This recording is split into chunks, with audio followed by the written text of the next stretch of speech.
Gala with us! Rest date bago ang sakuna. Hays. Pagsipagan, hindi, joke lang. So, yan, mag-workout tayo. Punta tayo dito sa may Solenad. Dito ako nag-workout sa Anytime Fitness, syempre.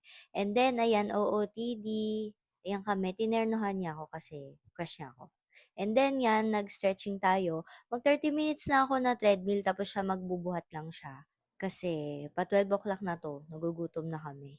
Gusto na kumain na agad. So, remember, kailangan mag-stretching muna. And then yan, nag-treadmill na tayo. Yan, bumibilis na, kaya yan, natakbo na tayo dyan. And then, ang ganda ng view ko dito. O, diba? Solenad. Malapit na mag 30 minutes, binagalan ko na kasi syempre kailangan natin mag-cool down. And then, ayan, pawis na pawis na atin nyo.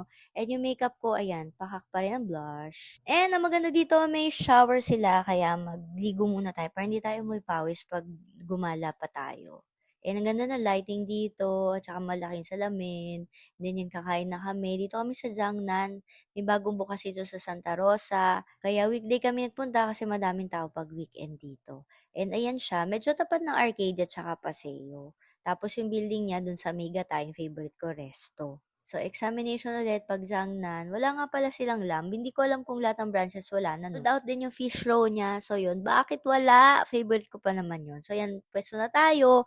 And then, nag-antay lang kami. Ito yung itsura ng loob niya. Sobrang sarap nitong signature na Jiangnan sauce na to. Buti wala ko allergy sa peanut. And then, thank you Lord for this food. Kain tayo! Umorder kami na US beef, mild spicy, and mushroom yung soup namin. And then, may mga gulay, and then balls.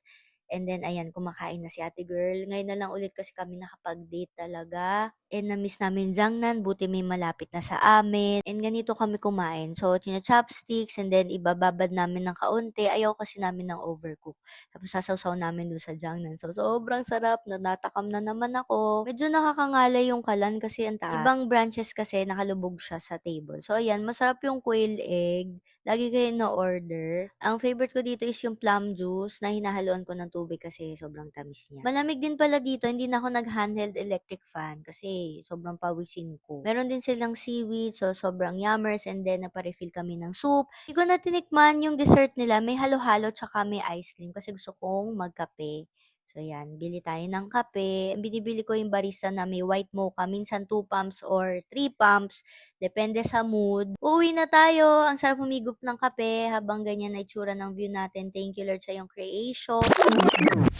Ito na nga, ito yung nangyari habang kumakain kami. Hindi namin siya tinali kasi kawawa, baka kasi umihi siya.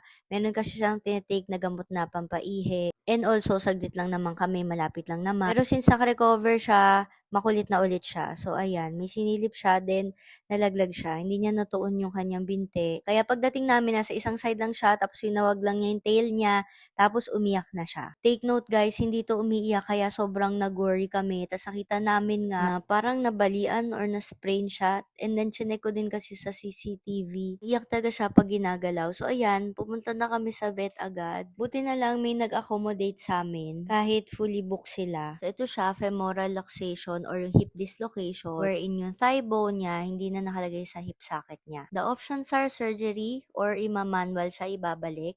Pero yung manual kasi, pwede daw bumalik ulit yon lalo na pag makulit yung pets nyo. So, ang pinagawa muna namin is manual muna, pag-ipunan namin yung surgery niya. Pero praying kami na hindi na siya ma-dislocate ulit. Bilis na yung procedure, sinedate siya. So, ayan, medyo groggy pa yan kahit bukas yung mata niya at gumagalaw yung ulo niya. Resetahan siya ng gamot para sa pain kasi syempre parang nabugbog yung feeling niyan eh.